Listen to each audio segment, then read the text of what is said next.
Bonjour à tous, merci de me donner l'occasion de vous présenter un sujet qui me tient à cœur et qui, je pense, va remplir un rôle de plus en plus important dans la médecine. Il s'agit de l'intelligence artificielle que je vais aborder avec vous à travers l'exemple de l'électroencéphalographie. Donc pour commencer, je n'ai pas de conflit d'intérêt à déclarer en lien avec cette présentation. Voici le plan de ma présentation. Après un bref résumé en une diapositive, je vais vous présenter le rôle de l'électroencéphalographie dans la pratique clinique au travers d'un exemple. Ensuite, nous verrons un petit peu comment se déroule l'analyse et l'interprétation de l'EEG, puis ce que l'intelligence artificielle pourrait apporter en termes d'analyse automatisée de l'EEG. Puis enfin, on conclura avec quelques réflexions plus générales sur la place de l'intelligence artificielle en médecine et le point sur la situation au HUG. Alors pourquoi ce sujet est pertinent ? Parce que l'intelligence artificielle arrive dans la pratique médicale, pas seulement pour l'EEG, mais à terme, elle va influencer un grand nombre de pratiques dans toutes les spécialités médicales, et je pense qu'il faut se tenir au courant et être prêt à accueillir cette nouvelle technique.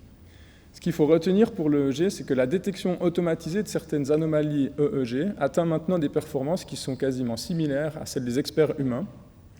Et donc l'analyse automatisée de l'EEG est appelée dans un très proche futur à venir complémenter l'analyse traditionnelle sans pour autant la remplacer. Parce que ce qui est important de rappeler, c'est que l'interprétation des résultats qui viennent d'une machine ou d'un expert humain et la décision médicale, elle reste entre les mains des médecins avec les patients. Alors on va commencer par voir quel rôle l'électroencéphalographie peut jouer dans la pratique clinique au travers d'un exemple un petit peu fictif, disons, mais que voici. Imaginez que vous êtes aux urgences un soir de week-end et puis vous recevez une jeune femme de 23 ans qui est conduite aux urgences par son copain. Donc cette jeune femme était en bonne santé, la seule chose qu'elle avait subie, c'est dans la petite enfance, elle avait fait quelques convulsions fébriles, mais il n'y avait pas eu besoin de faire des investigations plus poussées ou un traitement particulier, et puis elle est en bonne santé. Et puis alors qu'elle était assise sur son canapé avec son copain, tout à coup, elle a présenté une sorte de malaise, quelque chose d'assez bizarre, où en fait pendant quelques minutes, elle n'avait plus l'air complètement là, et puis elle répondait pas bien ou complètement à côté aux questions de son copain. Et puis ça a duré quelques minutes avant qu'elle revienne à elle. Elle-même, elle n'a rien remarqué, elle n'a rien senti, en fait elle est venue pour faire plaisir à son copain, et puis à l'examen neurologique, vous n'avez aucune anomalie aux urgences. Donc là, vous vous dites...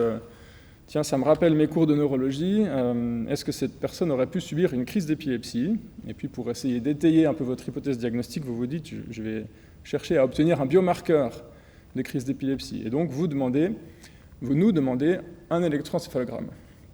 Et puis quelques heures après, vous recevez un rapport comme ça qui est quelque peu cryptique, mais qui conclut somnolence, pas d'activité irritative. Bon, donc après, il vous reste encore à faire un plan de prise en charge avec la patiente. Mais gageons que si le rapport avait dit à la place foyer irritatif temporal gauche, votre plan de prise en charge aurait potentiellement été très différent. Donc, la détection de quelques anomalies à l'électroencéphalogramme peut revêtir un poids clinique vraiment important. Et ce que je vous propose d'étudier maintenant, c'est le processus qui est symbolisé par cette flèche rouge, donc l'analyse de l'électroencéphalogramme. En effet, en l'absence d'un autre biomarqueur plus fiable pour les crises d'épilepsie, est-ce que l'analyse et l'interprétation de l'EEG est un processus fiable ?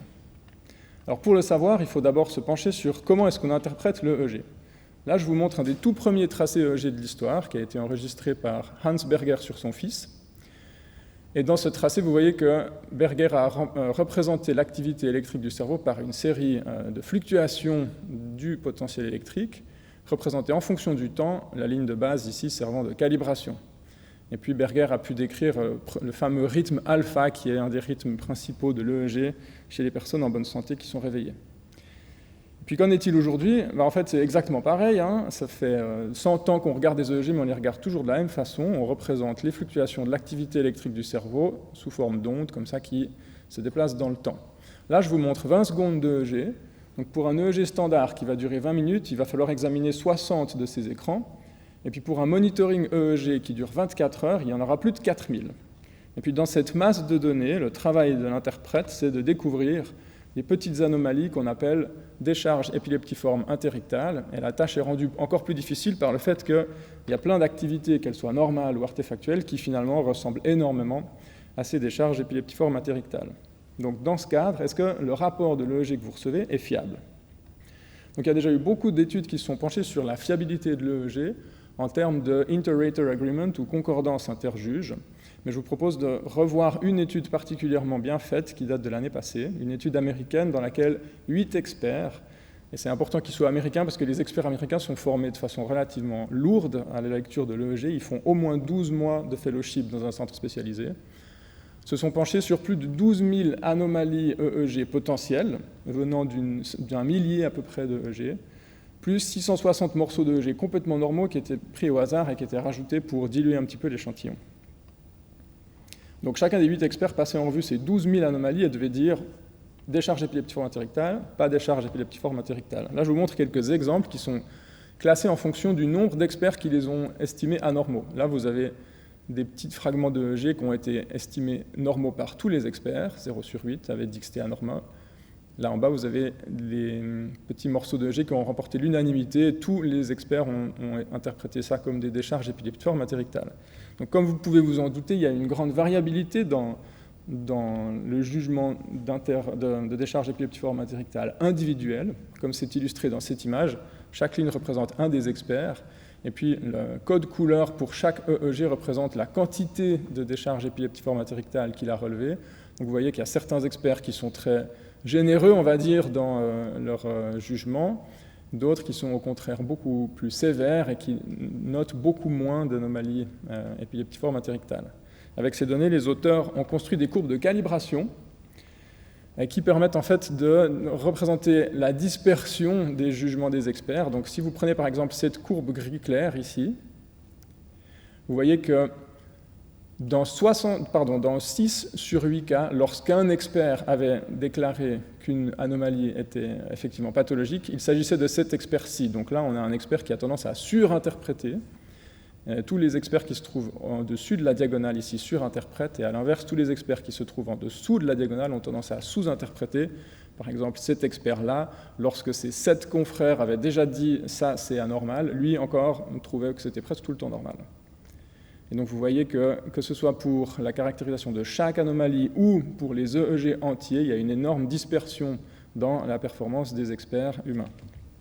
Avec ces données, on peut calculer des pourcentages de concordance et puis ensuite la statistique kappa qui pondère le pourcentage de concordance par la probabilité de tomber sur la même réponse par hasard. Vous voyez que ces statistiques qui ne sont pas extrêmement hautes pour les anomalies individuelles, par contre, elles deviennent relativement honorables pour ce qui est des EEG entiers, avec une statistique kappa autour de 0,7. Pour point de comparaison, je vous montre quelques statistiques kappa que j'ai pêchées dans la littérature plus ou moins récente, et vous voyez qu'effectivement, l'interprétation de l'EEG par les experts humains est, on va dire, dans la moyenne à peu près. Qu'en est-il de la détection d'autres anomalies?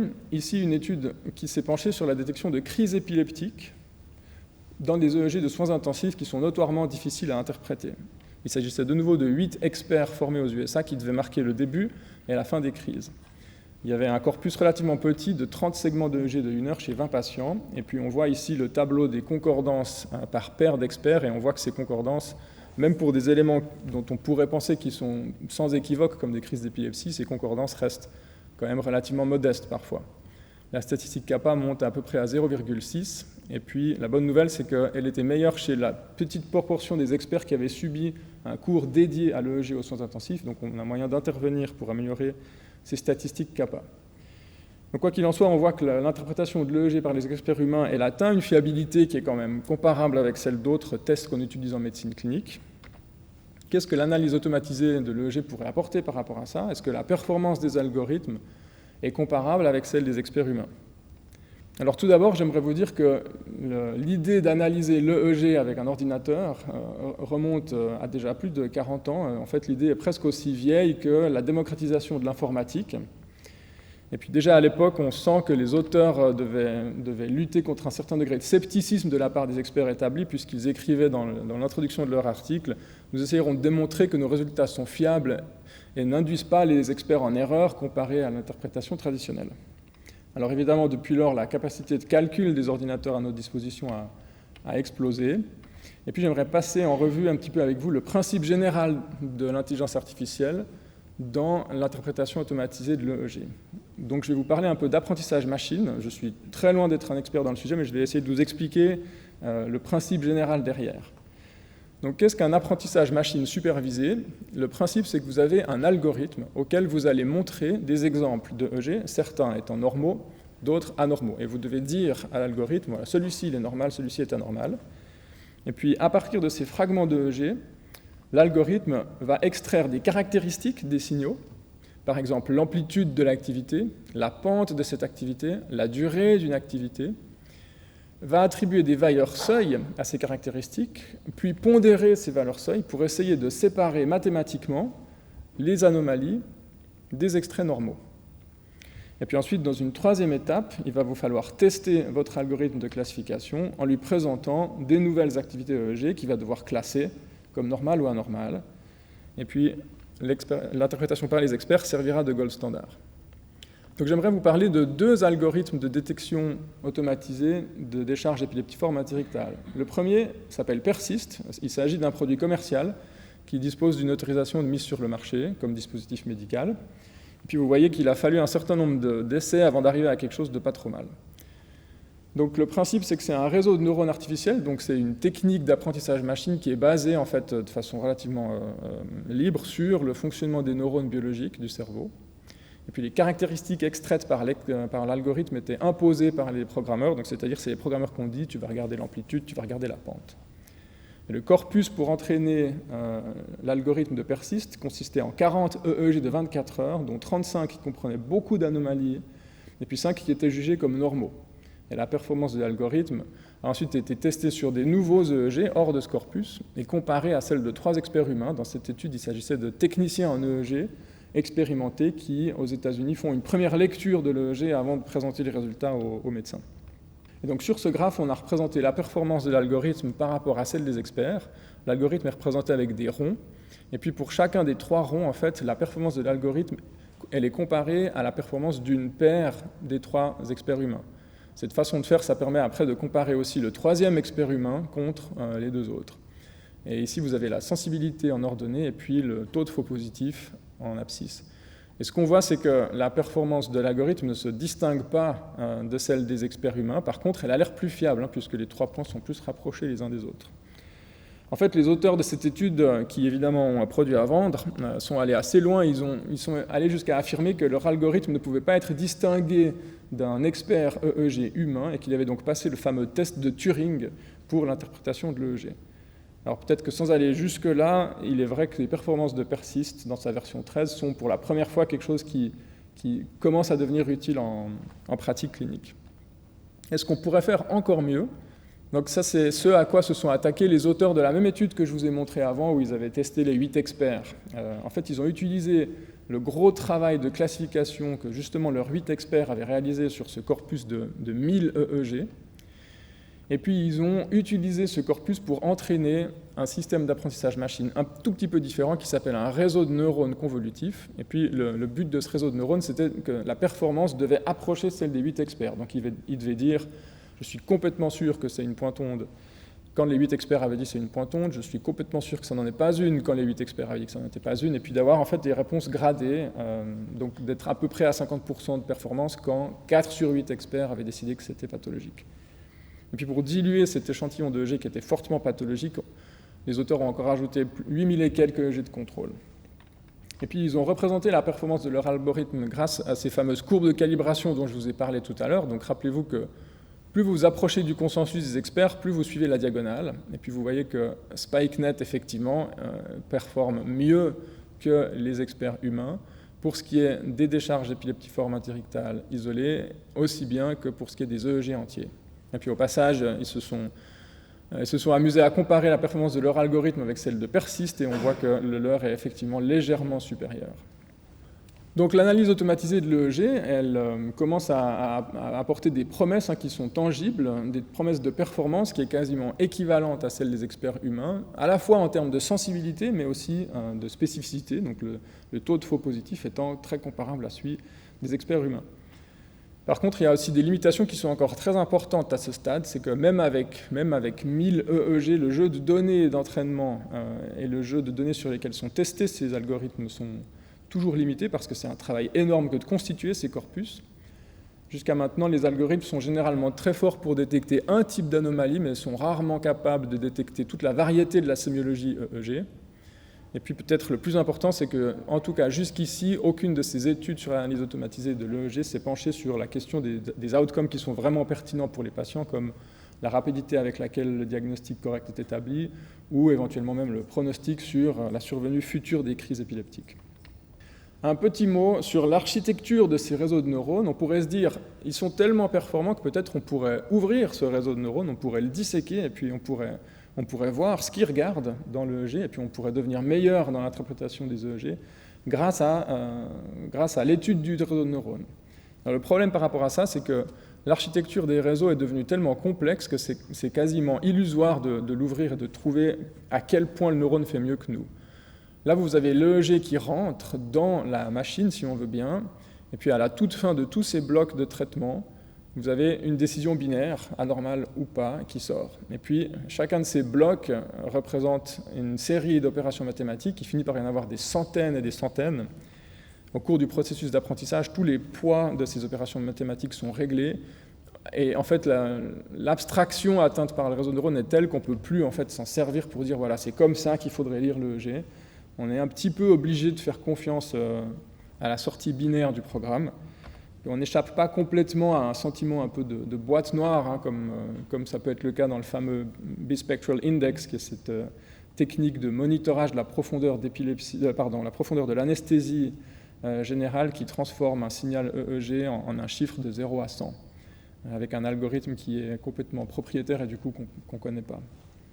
Pour conclure, j'aimerais vous partager avec vous quelques réflexions un peu plus générales sur le rôle que l'intelligence artificielle va probablement jouer en médecine et quel est le rôle des hôpitaux universitaires dans ce contexte. Donc l'analyse automatisée et les gros datasets, c'est évidemment pas une spécificité neurologique ou de l'électroencéphalographie, hein. Bien au contraire, si vous pensez au monitoring des signes vitaux en unité monitorisée, si vous pensez au monitoring de l'électrocardiogramme avec le Holter, si vous pensez au volume de données généré par l'imagerie médicale, si vous pensez aux examens pathologiques, histologie, cytologie, à l'établissement de scores pronostiques, la capacité de l'intelligence artificielle à gérer des énormes jeux de données va très probablement nous permettre de faire des progrès. Il faut aussi penser déjà à des données moins conventionnelles, hein, par exemple les actimètres qui sont maintenant présents dans pratiquement tous les téléphones portables modernes, qui sait, pourrait peut-être nous permettre de diagnostiquer les insomnies, la maladie de Parkinson et d'autres choses encore. Donc ces données sont là en fait, et puis les capacités de les analyser sont là aussi. Il y a certains avantages à l'intelligence artificielle. Potentiellement, on pourrait arriver jusqu'à dépasser les performances de l'être humain, et ce qui est sûr, c'est que l'algorithme ne va pas avoir les fluctuations de performance dont on sait malheureusement qu'elles grèvent la pratique médicale, fluctuations de l'humeur, fatigue de l'interprète, etc. Et puis un autre point important positif, je pense que c'est l'accessibilité de l'expertise. Former un expert en EEG, ça prend 6 à 12 mois, ça coûte, ça lui coûte, mais ça coûte aussi à l'hôpital et à la société. Et on pourrait imaginer de démocratiser l'accès à des analyses poussées de l'EEG, éventuellement grâce à la télémédecine. Il y a bien sûr aussi des inconvénients potentiels, j'en ai soulevé 2. Le premier, c'est la confiance aveugle en l'algorithme. Il faut se rappeler qu'au mieux, actuellement, ces algorithmes viennent singer les performances humaines. Ce n'est pas que l'algorithme a trouvé quelque chose d'éclairant sur l'épilepsie que nous, on n'a pas encore découvert. Et puis très important, ça s'est surtout vu en reconnaissance d'image, hein, mais les biais humains peuvent être introduits dans ces algorithmes d'intelligence artificielle. Ils peuvent même être amplifiés par l'algorithme jusqu'à donner des résultats absurdes ou grotesques. Et c'est quelque chose qu'il faut garder en tête. Je pense que le plus important, c'est qu'il faut se rappeler que même si l'examen est analysé par une machine, même s'il est uniquement analysé par une machine, l'interprétation du résultat que vous allez recevoir et la décision médicale que vous allez prendre reste entre vos mains à partager avec votre patient. Par contre, on ne va pas pouvoir ignorer l'intelligence artificielle, on va devoir apprendre à interagir avec elle et à l'utiliser pour le bénéfice des patients. Et là, je pense qu'il y a un rôle important des hôpitaux universitaires dans le développement des nouvelles technologies, donc la participation à la recherche elle-même. Peut-être encore plus important, c'est nous qui avons, entre guillemets, les données cliniques, c'est nous qui avons les mains dessus, et c'est à nous de les gérer pour qu'elles soient le plus profitables, in fine, aux patients. Ce sera aussi le rôle des hôpitaux universitaires que d'enseigner l'utilisation de ces nouveaux outils à nos nouveaux médecins. Et puis je pense qu'on a encore 2 rôles importants. C'est un rôle de transparence vis-à-vis des patients, parce qu'il faut qu'ils sachent, par exemple, que leurs données sont utilisées pour la recherche, que leurs données sont analysées par des systèmes automatisés. Et puis un rôle d'indépendance vis-à-vis des intérêts commerciaux. On sait que ces capacités d'analyse de grosses données sont notamment aux mains d'entreprises privées, de services Internet, et puis qui ont des intérêts commerciaux évidents dont il faut protéger, si nécessaire, les hôpitaux et les patients. Un bref point sur la situation au HUG concernant l'analyse automatisée de l'EEG. Dans notre unité de monitorage de l'épilepsie, on a commencé à s'en servir pour détecter automatiquement les décharges épileptiformes interictales, et puis on s'en sert pour faire de l'imagerie à la base de l'EEG, où on essaye de reconstituer la source dans le cerveau, d'où proviennent ces anomalies épileptiformes interictales, dans le but de pouvoir proposer une chirurgie de l'épilepsie à nos patients. On va bientôt se mettre à utiliser l'analyse automatisée de l'EEG de façon un peu plus large en unité de monitorage de l'épilepsie et aux soins intensifs. Il n'est pas encore prévu qu'on s'en serve pour les EEG de routine, qui restent un très bon aussi terrain d'apprentissage pour former les médecins à l'interprétation de l'EEG. Voilà, j'arrive au bout de la présentation. Je voudrais remercier toute l'équipe de l'unité d'épileptologie, les professeurs Zek, Vuillemot et Picard, le docteur Laurent Spinelli, notre responsable technique, sans quoi rien ne tient, nos médecins internes, toutes les infirmières et infirmiers, techniciennes et techniciens EEG, tous les collègues du service de neurologie, ceux du département des neurosciences cliniques. Merci au département des neurosciences fondamentales qui accueille mon labo à l'UNIGE. Et merci au Vice Center qui soutient la recherche en neurotechnologie. Merci pour votre attention.